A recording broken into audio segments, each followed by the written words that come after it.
El sistema que realmente mantenía a Roma funcionando no operaba donde piensas, ni castigaba a quien imaginas. Y la lógica detrás de los castigos más brutales que Roma creó no tenía casi nada que ver con justicia. Quédate hasta el final, porque existe un mecanismo específico que Roma usaba para controlar millones de personas, y no involucra soldados, ni leyes, ni muerte. Año 71 a.C. Vía Apia, el camino que corta el corazón de Italia desde Roma hasta Brindisi. Son casi 500 kilómetros de piedra caliza, la arteria principal del imperio. En este momento, a lo largo de 200 kilómetros de ese camino hay cruces. No 5, no 50, 6,000 cruces. 6,000 hombres muriendo colgados en madera, uno cada 40 metros, de ambos lados de la vía, kilómetro tras kilómetro. El olor es insoportable. El sonido, peor. No gritos, porque después de algunos días no hay fuerza para gritar. Solo respiraciones irregulares, lentas, sofocadas, gemidos bajos y el zumbido constante de moscas. Estás viajando en ese camino. No tienes opción, es la única ruta. Toma días atravesarlo completamente. Días mirando rostros hinchados, cuerpos retorcidos, manos clavadas. Días escuchando. Días respirando ese aire. Niños romanos hacen ese viaje. Mercaderes hacen ese viaje. Todos hacen ese viaje. Roma quiere que todos hagan ese viaje. Esos 6,000 hombres no son generales enemigos. No son espías persas. No son senadores traidores. Son esclavos. Esclavos que siguieron a Espartaco en la mayor rebelión servil de la historia romana. Después de que Craso finalmente los derrotó, después de que Pompeyo cazó a los últimos fugitivos en el norte, Roma no los ejecutó en masa en un campo cualquiera. Roma los crucificó uno por uno, metódicamente, a lo largo del camino más transitado del imperio, durante semanas, para que todos vieran. Pero aquí está lo que casi nadie percibe cuando mira esta escena. Esos hombres ya estaban derrotados. La rebelión había acabado. Espartaco estaba muerto. El peligro militar había sido eliminado. Entonces, ¿por qué hacer esto? ¿Por qué transformar un camino entero en corredor de agonía pública? ¿Por qué invertir semanas de trabajo, miles de soldados organizando logística, construyendo cruces, clavando cuerpos, manteniendo la operación funcionando? Porque el objetivo nunca fue solo castigar a los rebeldes. El objetivo era enseñar algo a quien no se rebeló. Y esta escena no explica solo cómo Roma castigaba a rebeldes. Explica cómo Roma enseñaba obediencia a quien nunca hizo nada malo. Volvamos más en el tiempo. Roma, siglo III a.C. La ciudad está creciendo explosivamente. Poblaciones enteras siendo absorbidas, conquistadas, integradas. Y con cada nueva conquista, más esclavos. Muchos más esclavos. En 225 a.C., se estima que Roma tenía cerca de 3 millones de habitantes libres en Italia y cerca de 1 millón de esclavos. Una proporción de 3 a 1. Pero esto cambia rápido. En 150 a.C., tras las guerras púnicas, tras las conquistas en Oriente, la proporción está casi equilibrada. En algunas regiones de Italia, hay más esclavos que ciudadanos. En Roma, la proporción en ciertas ínsulas, los edificios de apartamentos superpoblados, llega a ser de 1 a 1. Imagina lo que esto significa en la práctica. Eres un ciudadano romano promedio.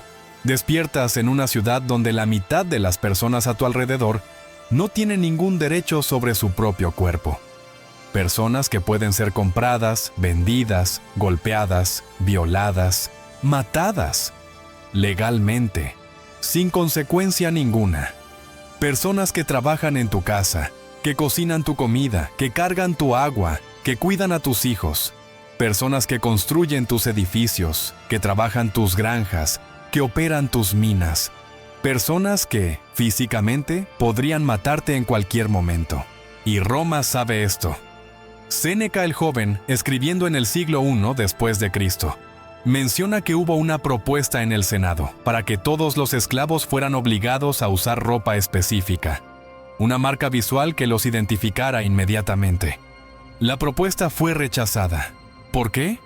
Séneca explica: porque si los esclavos vieran claramente cuántos son, percibirían su fuerza numérica, y eso sería demasiado peligroso. Deja que esto penetre por un momento. Roma tenía tanto miedo de la conciencia colectiva de los esclavos que prefirió no marcarlos, aunque sabía que esto dificultaría el control individual. El miedo de que se vieran como grupo era mayor que el miedo de perderlos de vista como individuos. Entonces, ¿cómo controlas a una población entera que te supera numéricamente, que está físicamente cerca, que tiene acceso a tu casa, a tu comida, a tus hijos? ¿Cómo garantizas que no se organicen, que no perciban su fuerza, que no se rebelen?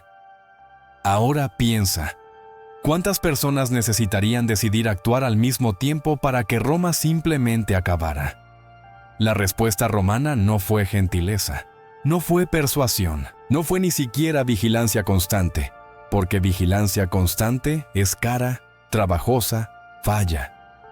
La respuesta romana fue algo mucho más profundo, mucho más eficiente, mucho más brutal. Fue construir un mecanismo que funcionara dentro de la cabeza de cada esclavo, de cada persona libre pobre, de cada extranjero, de cada soldado. Un mecanismo que no necesitara guardias 24 horas al día. Un mecanismo que operara solo, perpetuamente, a través de una memoria imposible de borrar. Y para construir ese mecanismo, Roma necesitaba castigos que no fueran solo dolorosos.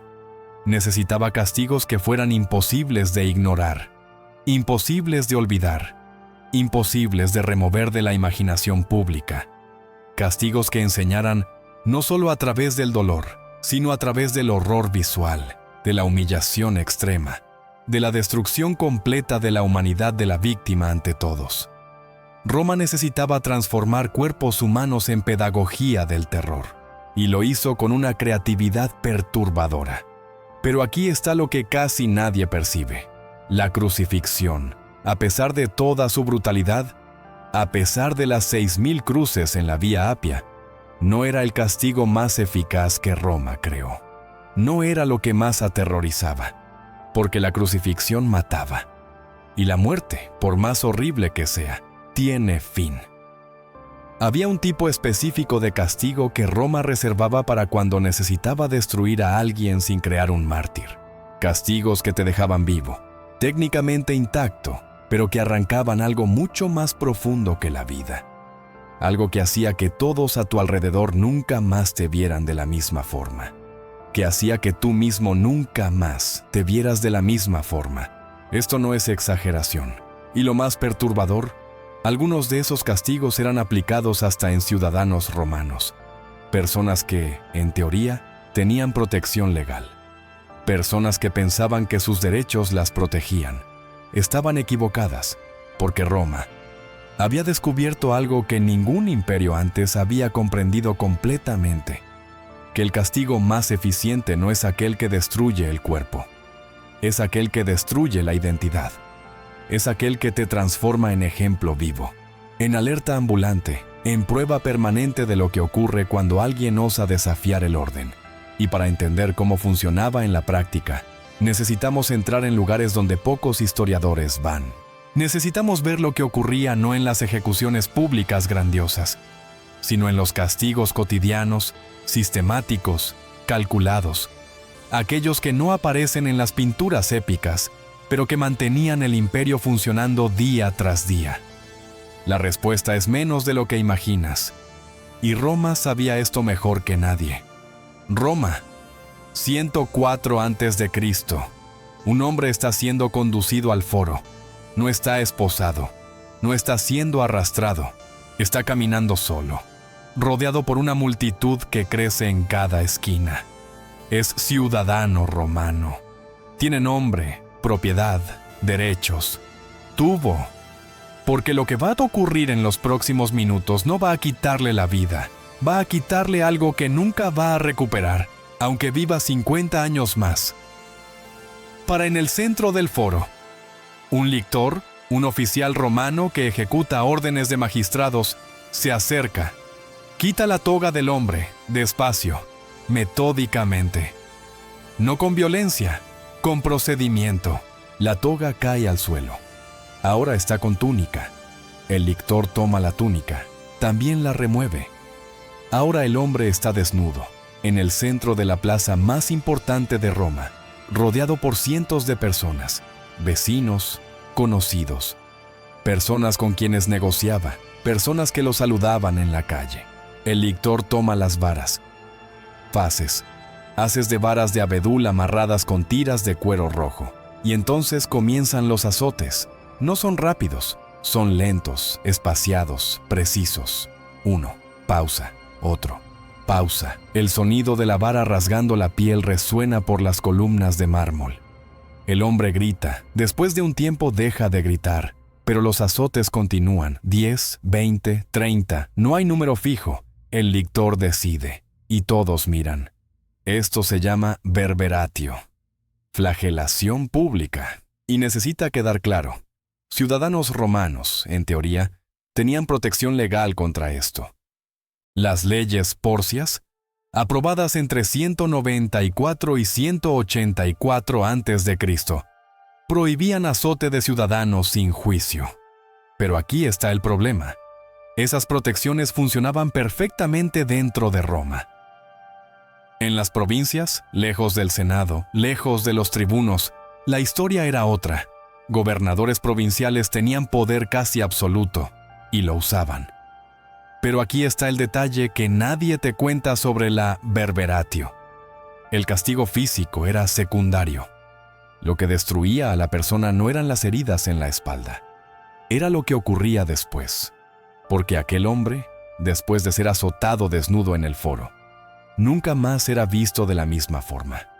Nunca más negociaba con la misma autoridad. Nunca más entraba en una asamblea con la misma postura. Roma había transformado su cuerpo en currículo permanente de desobediencia. Percibe el patrón aquí. Este tipo de castigo no servía para corregir comportamiento. Servía para reprogramar posición social, para redefinir quién eras a los ojos de todos. Minas de plata de Laurión, Grecia, bajo control romano. Siglo I a.C. Un esclavo roba comida, no mucho, un pedazo de pan. Es atrapado. El capataz no lo mata, no lo azota hasta la muerte. Hace algo peor. Toma una barra de hierro, calienta hasta que quede roja, y marca el rostro del esclavo. No la mano, no el hombro, no algún lugar que pueda ser cubierto. El rostro, la frente, específicamente. Con una letra, F, fur, ladrón. Esa marca no sale, nunca. Y todos los que miran a ese esclavo por el resto de su vida ven eso primero. No su nombre, no su historia. La letra F, quemada en la piel, quemada en la identidad. Esto se llama estigma, de donde viene nuestra palabra estigma. Y Roma no inventó esto, pero lo perfeccionó. Transformó marcación corporal en sistema de clasificación social permanente. Esclavos fugitivos eran marcados, esclavos ladrones eran marcados. Y esas marcas no eran solo registro, eran pedagogía. Eran advertencia ambulante para todos los otros esclavos. Esto es lo que ocurre, y no hay vuelta. Aquí, Roma descubrió algo decisivo. Marcar a pocos era suficiente para controlar a muchos. Porque piensa conmigo, eres un esclavo en Roma. No hiciste nada malo, nunca robaste, nunca intentaste huir. Trabajas, obedeces, sobrevives. Pero ves al hombre con la F en la frente todos los días. Ves la espalda marcada del esclavo que intentó huir y fue atrapado. No necesitas ser castigado. El castigo de los otros ya está funcionando dentro de tu cabeza. Y esto es exactamente lo que Roma quiere. Porque control real no es hacer que todos obedezcan a través de vigilancia constante. Control real es hacer que todos se vigilen a sí mismos. Es construir al carcelero dentro de la cabeza de cada persona. Es transformar el miedo en reflejo automático, en cálculo inconsciente. Y cuando Roma percibió que ni marcas físicas eran más necesarias, dio el paso siguiente. Infamia, deshonra legal, pérdida permanente de derechos civiles. Continuabas libre, continuabas vivo, continuabas en la misma ciudad, en la misma casa, pero no podías más testificar en tribunal, no podías más ocupar cargo público, no podías más servir en el ejército, no podías más hacer contratos legales válidos. Y todos sabían esto. Infamia era aplicada a gladiadores, actores, prostitutas, personas cuyas profesiones eran consideradas degradantes, pero también era aplicada como castigo. ¿Traicionaste a alguien comercialmente? Infamia. ¿Fuiste condenado por algún crimen y sobreviviste? Infamia. ¿Abandonaste el ejército? Infamia. Y esa marca era permanente. No podías lavarla, no podías compensar, no podías pagar multa para removerla. Estabas marcado socialmente, legalmente, para siempre. Imagina vivir así por décadas. Despiertas todos los días en la misma ciudad. Ves a las mismas personas, pero no puedes participar de nada que define ciudadanía romana. No tienes voz legal. No tienes protección completa de la ley. No tienes camino de vuelta. Existes, pero Roma decidió que no importas. Todos esos castigos parecen diferentes, pero obedecen a la misma lógica. Ninguno de ellos necesitaba ser aplicado a todos. Roma no marcaba a todo esclavo. No infamaba a todo ciudadano. Hacía lo suficiente para que el miedo se esparciera solo. Hacía lo suficiente para que cada persona calculara, constantemente, si valía la pena arriesgar. Porque miedo eficiente no es miedo constante. Miedo eficiente es posibilidad real todo el tiempo. Es saber que puede ocurrirte, aunque probablemente no ocurra. Es vivir con ese cálculo en la cabeza, todos los días, en cada decisión. Y Roma transformó esto en ciencia. Pero hay algo más profundo ocurriendo aquí, algo que la mayoría de las personas no percibe cuando mira esos castigos. Porque todos comparten un principio específico. Un principio que no murió con Roma. Un principio que todavía opera hoy, en sistemas que ves todos los días, pero nunca nombraste de esta forma. Roma construyó el sistema de control más eficiente de la historia antigua sin cámaras, sin muros, sin vigilancia constante, y todavía funciona hoy. Siglos después, un filósofo inglés llamado Jeremy Bentham le dio nombre a esto: panóptico. Un proyecto de prisión circular donde una torre central puede observar todas las celdas al mismo tiempo. Los prisioneros nunca saben cuándo están siendo vigilados. Entonces, actúan como si estuvieran siendo vigilados siempre. Bentham no inventó nada, solo nombró lo que Roma ya sabía hace 2000 años. Porque aquí está la verdad que conecta todo.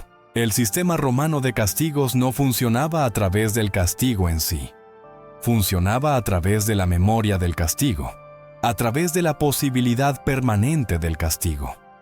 Roma construyó el panóptico sin paredes. Volvamos a las 6000 cruces en la Vía Apia. No eran solo ejecución, eran arquitectura de control.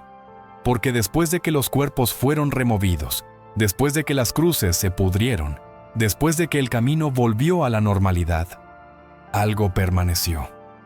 Una imagen, una memoria colectiva, un cálculo automático en la cabeza de cada esclavo, de cada persona pobre, de cada extranjero. Esto puede ocurrirme. Y ese cálculo no necesita ser consciente, solo necesita existir, solo necesita operar silenciosamente, constantemente, moldeando cada decisión, cada palabra, cada movimiento. Roma transformó terror en gramática invisible de la vida cotidiana. Ahora piensa en algo. ¿Cuántas veces, hoy, dejaste de hacer algo no porque alguien te prohibió directamente, sino porque internalizaste que eso no se hace? ¿Cuántas veces te autocensuraste no por vigilancia externa, sino por vigilancia interna? Roma no necesitaba cámaras, no necesitaba algoritmos, tenía algo más eficiente: una población entera vigilándose a sí misma.